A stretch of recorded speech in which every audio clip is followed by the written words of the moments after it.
This is Akashvani. In the program Spotlight, now we bring you a discussion on key takeaways from India's External Affairs Minister's visit to Switzerland.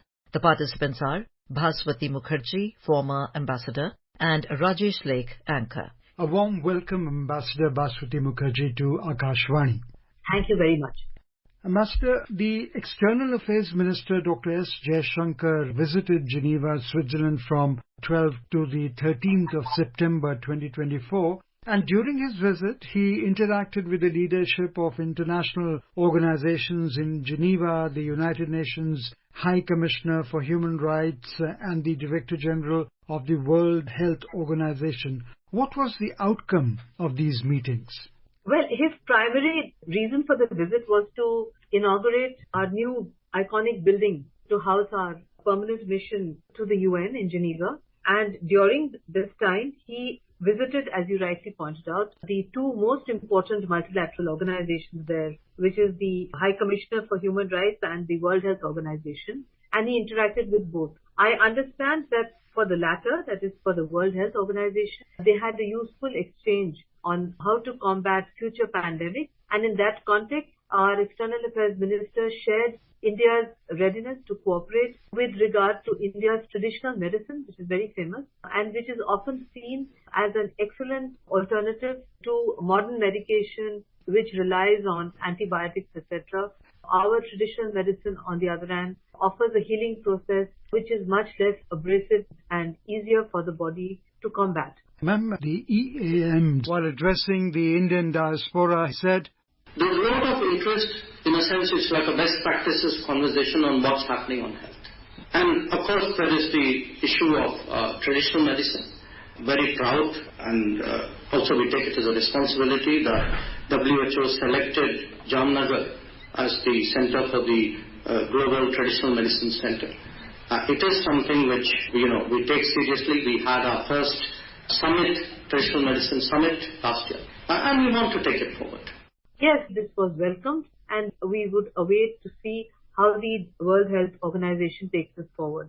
With regard to the High Commissioner for Human Rights, one of the issues that was taken up was the whole issue of international rankings on human rights and how these rankings are established. They are often based on a very low database, and very often India ends up near the bottom. For instance, democracy rankings, freedom of speech, etc. So I think that our External Affairs Minister took the opportunity to give the High Commissioner for Human Rights a complete overview of the situation of human rights and democracy in India, about the fact that it's a country based on rule of law, that it's a country that in fact is a democratic haven, surrounded, unfortunately, in its neighborhood by countries that are either barely democracies or are autocracies. Under those circumstances, I think our External Affairs Minister would also have taken the opportunity to explain the ongoing, for instance, electoral processes underway in our various states,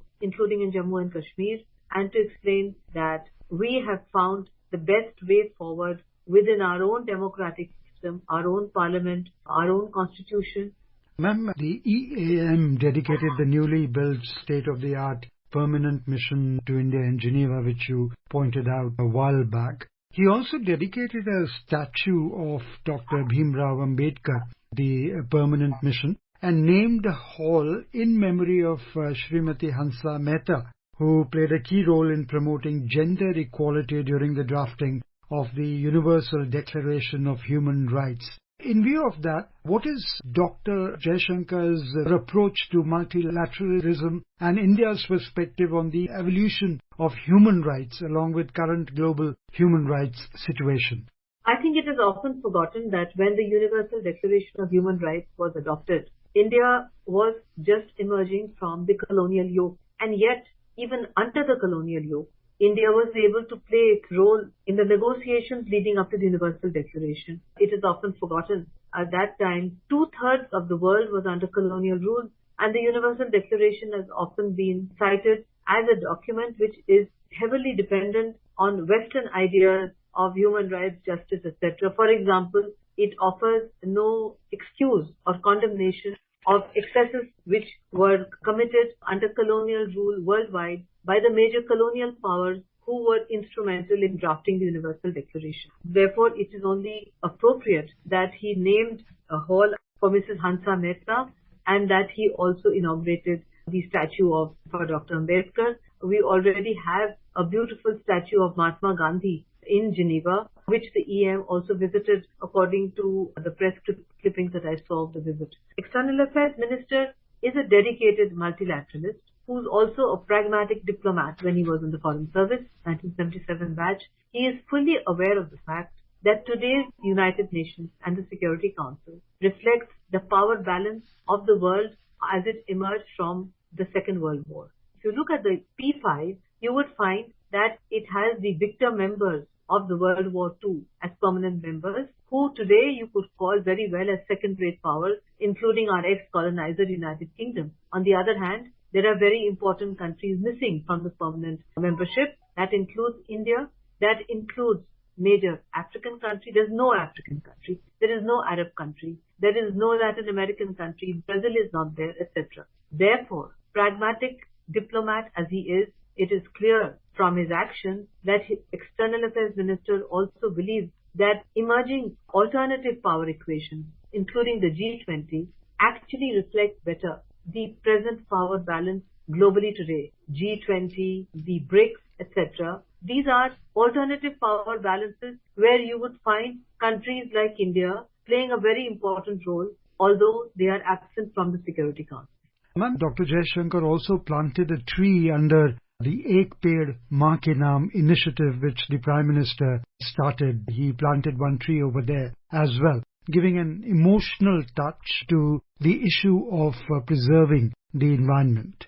Yes, this is something which is very close to the heart of the present government and of our Prime Minister. We have played an important role in combating climate change. Although we've been not given any funds, we have led the way forward. We are committed to zero emissions. We have sacrificed a lot. We have offered the Solar Alliance, and planting trees is a way of explaining that if we don't protect Mother Earth, which is exactly what Gandhiji himself has said, that the world has enough for every man's need, the world does not have enough for every man's greed. And that, in fact, so many years ago, Gandhiji actually showed the way forward that we need to preserve planet Earth, and the way to do it is to protect planet Earth, and planting trees is an excellent way forward. And I think that was a very moving gesture which must have gone down very well in Geneva, which has played an important role in trying to combat climate change. What are your views on the ways to deepen cooperation in public health, though you did mention briefly about it, and promote traditional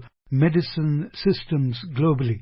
Well, traditional medicines we have always offered as an alternative. Unfortunately, there used to be some Western skepticism about their utility, but that has slowly dissipated, because we should also remember that some of our traditional medicines, including homeopathy, have a strong base in countries like Germany, which have also taken up homeopathy in a big way. Moreover, our traditional medicines offer a way out to sicknesses and ailments which cannot anymore be treated effectively through traditional allopathic medications, including antibiotics, because of drug-resistant illnesses. So traditional medicines that India offers shows the way out. There is also a certain uneasiness about whether, in case of another pandemic, would the WHO handle it a little better than they did for the last pandemic, where they were slow to respond, they were slow to fix responsibility, and they were extremely slow in pushing the West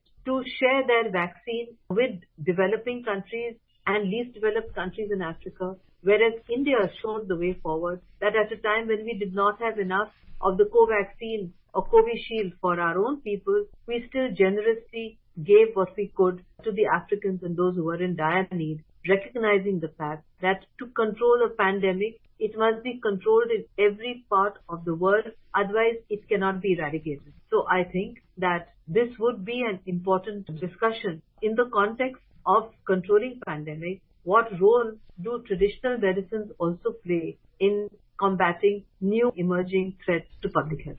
Dr. Jaishankar also, along with the Swiss foreign minister, held wide-ranging discussions on various topics, and particularly the free trade agreement between India and IFTA. So how will India leverage this free trade agreement between India and EFTA? On free trade, our position is well known. In fact, Switzerland, although it's not officially a member of the European Union, it has agreements which enable Switzerland to enjoy the benefits of a membership of the European Union. Therefore, any free trade agreement that we would have with the EU would also benefit Switzerland. Our difficulty is that when you deal with a bloc of developed countries, they must be willing to provide concessions to an emerging economy and not expect us to open up our market to their products without similar concessions being given to us, especially if these are products in which we have similar strengths, like let's say dairy food or agriculture or let's say automobiles. These are sensitive issues which have to be worked out in accordance with the principle that whatever concessions we give cannot be equal to the concessions they offer, because the state of economic development of such a developed bloc cannot be compared with that of India. So this is a negotiation that will take time, but it will probably move faster because it has been separated from investment. Earlier it was with investment. Now that it's just a plain and simple free trade agreement, I am much more optimistic about it finally reaching fruition. What role does Switzerland play in India's efforts to enhance its position as a global manufacturing hub, especially with the initiatives like Make in India? Switzerland, although it's a small country, has niche areas of excellence. The Swiss are extremely good in, for instance, preserving heritage, culture, museums. They are very good in cleaning up waterways, pollution. They have, in fact, niche areas of technology just like the Netherlands, and they are much more amenable to exchanging technology with us than many other developed countries. Under those circumstances, we have always benefited from the Swiss expertise on all these issues, and they have a fairly large diplomatic presence in India, considering it's a very small country. And we have been using their areas of excellence and competencies for decades now in order to benefit from areas where we would need exchange of technology. One of them is, of course, on the area of cleaning up of rivers and pollution, but also how to preserve heritage and culture is an issue on which the Swiss have huge expertise, and we have benefited from their expertise in the past and would continue to do so in the future. You're very right in saying that Switzerland is known for its expertise in innovation, especially in areas like AI, clean energy and biotechnology. So how can India tap into this potential through collaborative partnerships? It would depend on how willing they are to transfer technology. Let me take up a simple example. If you shut your eyes and think of Switzerland, what do you think of? You think about watches, clocks, think of Swiss cheese. These are areas where they are not going to transfer technology. As far as artificial intelligence is concerned, they are not the leader in artificial intelligence in my perspective. We already are in a fairly good situation negotiating a deal with the Americans. But yes, they are excellent engineers. They have excellent technology in building roads. They have excellent technology, for instance, in how to preserve the environment and yet bring infrastructure into high mountainous areas. They have an advantage because the Alps are very old mountains. The Himalayas are new mountains. Therefore, you can do much more with the Alps than you can do with the Himalayas, because the Himalayas has a lot of water inside it and therefore has to be dealt with far more carefully than the Alps. So their technology in preserving the Himalayan ecology but building infrastructure in critical forward areas where we are under threat by the Chinese is of huge importance to us. And those are niche areas where we look to for collaboration. On that note, Ambassador Bhaswati Mukherjee, we thank you for being with Akashvani. Thank you very much. You were listening to a discussion on key takeaways from India's External Affairs Minister's visit to Switzerland. The participants were Bhaswati Mukherjee, former ambassador, and Rajesh Lake, anchor. This program was produced and presented by the News Services Division of Akashvani. You can listen to it on our mobile app, News on AIR. This program is also available on our YouTube channel, News on AIR Official. You may share your feedback about this program through email at airnsdtalks@gmail.com or WhatsApp on 928-909-4044.